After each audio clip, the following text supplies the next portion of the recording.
4 പതിറ്റാണ്ടിലധികമായി ദുബായിൽ ഹോട്ടൽ വ്യവസായം നടത്തുന്ന അബ്ദുൾ അസീസ് കരയത്ത് മകളുടെ വിവാഹവേദി മാതൃകാപരമാക്കി മാറ്റി.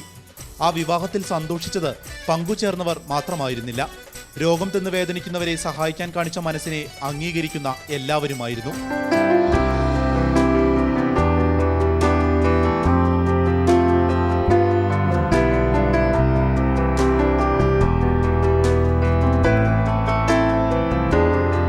₹1,00,000 മാതൃഭൂമിയുടെ ജനകീയ ജീവകാരുണ്യ പദ്ധതിയായ മിഷൻ മെഡിക്കൽ കോളേജിനായി സംഭാവന ചെയ്തത്. കോഴിക്കോട് JDD ഇസ്ലാമിൽ നിക്കാഹിന് ശേഷം വരൻ മുഹമ്മദ് ഫെംഷീൻ മുസ്തഫയും ലൈമീസയും ചേർന്ന് സംഭാവന കൈമാറി. മിഷൻ മെഡിക്കൽ കോളേജിനു വേണ്ടി നടൻ ബിജു മേനോൻ ചെക്ക് ഏറ്റുവാങ്ങി.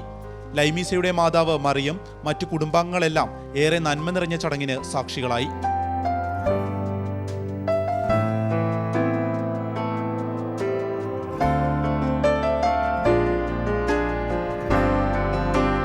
ഗൾഫിലായിരിക്കുമ്പോൾ തന്നെ മിഷൻ മെഡിക്കൽ കോളേജ് ആശുപത്രി പദ്ധതിയെപ്പറ്റി അറിഞ്ഞിരുന്നു.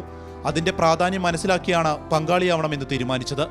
ഈ ചെറിയ സംഭാവന സാധാരണക്കാരന് താങ്ങായ ആശുപത്രിക്ക് ഉപകാരപ്പെടുമെങ്കിൽ അതാണ് ഏറ്റവും വലിയ തൃപ്തി, അബ്ദുൾ അസീസ് പറഞ്ഞു. തന്റെ സുഹൃത്തുക്കളെയെല്ലാം ഇതിന്റെ ഭാഗമാക്കുമെന്നും നാദാപുരം MET കോളേജിന്റെ ചെയർമാൻ കൂടിയായ അദ്ദേഹം കൂട്ടിച്ചേർത്തു. ഇത്തരം നന്മ നിറഞ്ഞ മനസ്സുകളാണ് കാലം ആവശ്യപ്പെടുന്നത്.